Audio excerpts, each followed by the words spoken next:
Super Mario Galaxy, a necessity for gracious living.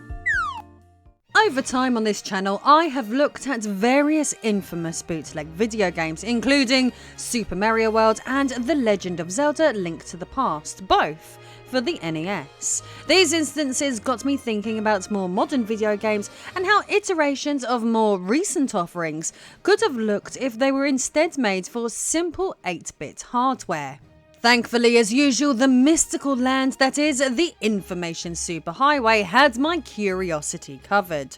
I soon learned that Nintendo had initially tested some of Breath of the Wild's mechanics by implementing them in a 2D NES-style demo.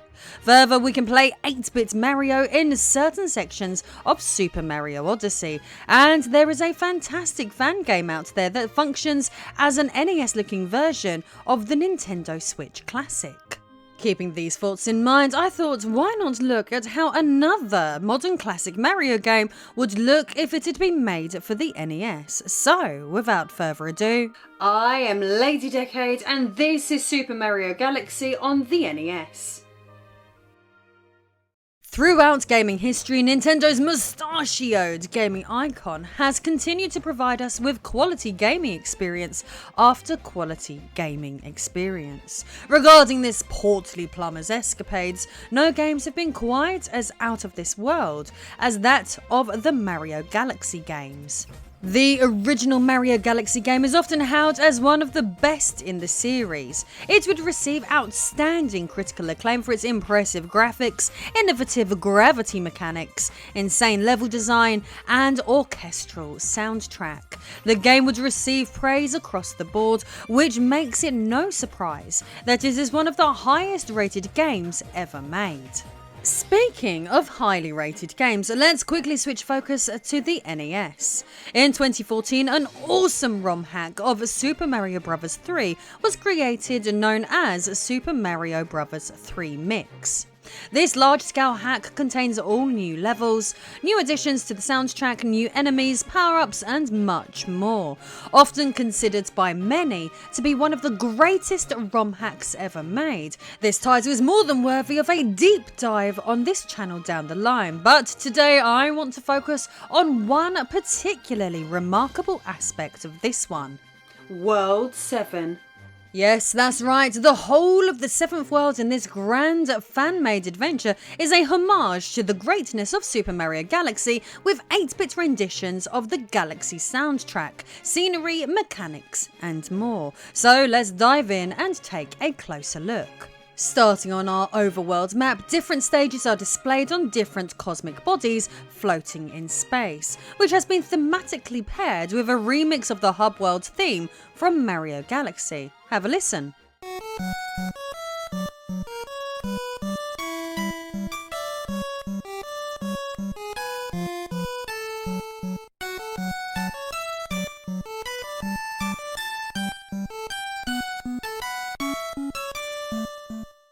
I want to give a big thank you to everyone who has subscribed to this channel recently. Thank you. You made my last month absolutely amazing and I'm massively thankful for that. So I'd love to get to know you better. So let's have a chat in my Discord. Link is in the pinned comment. Come and say hello. But if you're brand new, don't forget to subscribe first. Entering the first World 7 stage, it is straight into NES-style Mario Galaxy action, with an 8-bit rendition of the Welcome to Space track from the Wii version of Mario Galaxy playing in the background. The whole thing is very well done. Instantly, you would have noticed that this stage plays entirely differently from any level found in the original Mario Galaxy game mechanically. This one leans immediately into Mario Galaxy's iconic gravity mechanics, but executes them in an 8-bit setting. Since this is part of a remix, or should I say 3-mix, of an entire game, elements can be found in this hack that have nothing to do with Mario Galaxy. For example, taking advantage of the Flying Bunny Ears power-up from Super Mario Land 2, 6 golden coins. Another broad 3-mix feature that can be found across all of these Mario Galaxy-inspired stages is the inclusion of 3 star coins in each.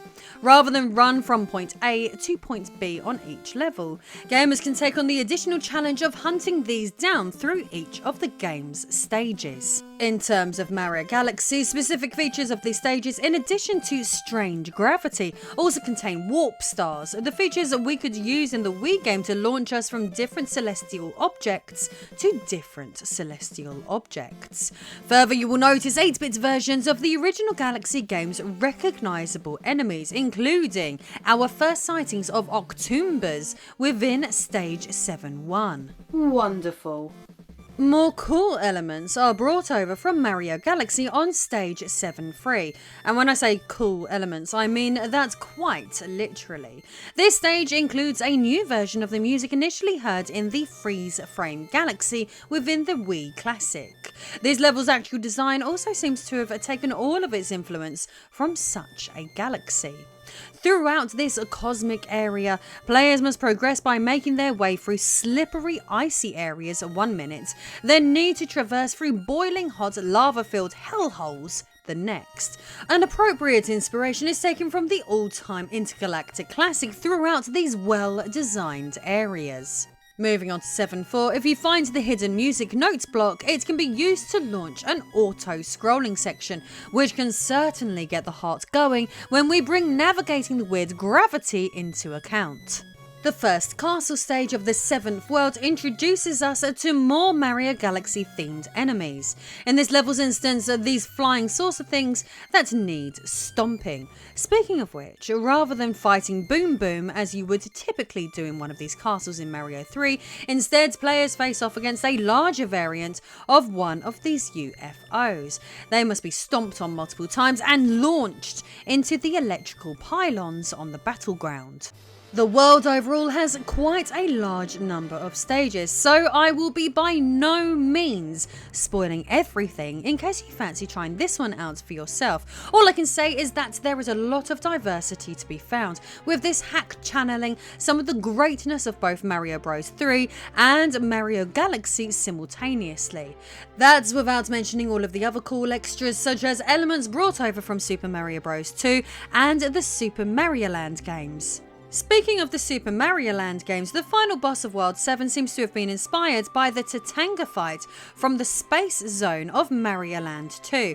Tatanga, whatever happened to that guy? He was once the final boss of the original Super Mario Land game. Still, we don't even get to see him feature as a character in the likes of Mario Kart or other Mario sports titles, which doesn't make sense considering how many pointless cast members there are in those games. I mean, who's desperate to play as bloody Dry Bones or Lakitu? Give me Tatanga any day of the week. At the end of World 7 in 3 Mix, players take on Bowser Jr., who appears to be flying the identical spacecraft as the Mario franchise's most overlooked main villain. But the fight transpires differently from battles with the Forgotten Space Alien due to the shifting gravity between the high and low surface. Defeating Bowser Jr. sees Mario Galaxy's Rosalina arrive on the scene, informing the player that they have taken your special one to the centre of the universe. They. Who's they? The Illuminati? The World Economic Forum? The Rothschilds family? It sounds a bit conspiratorial, or at the very least, gender non-specific when an enemy is referred to simply as they. What the hell is even that? Anyway, it transpires that when Rosalina says they, she actually meant Bowser, who we all know at least has canonically been a part of the LGBT community since at least 1996. So long, Bowser.